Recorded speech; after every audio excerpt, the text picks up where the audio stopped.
ঢাকাই চলচ্চিত্রের এক উজ্জ্বল নক্ষত্রের নাম দিলারা হানিফ পূর্ণিমা।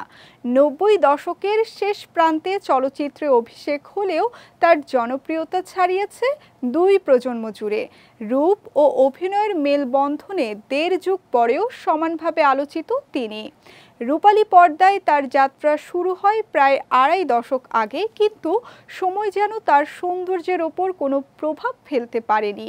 বর্তমানে পূর্ণিমা নিয়মিত অভিনয়ে না থাকলেও শোবিজে তার উপস্থিতি বরাবরই নজর কাড়া।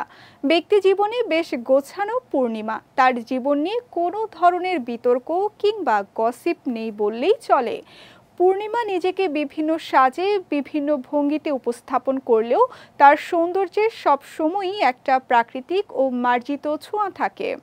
পূর্ণিমার ক্যারিয়ারের মোড় ঘোরানো ছবি ছিল ২০০৩ সালে মুক্তিপ্রাপ্ত মনের মাঝে তুমি।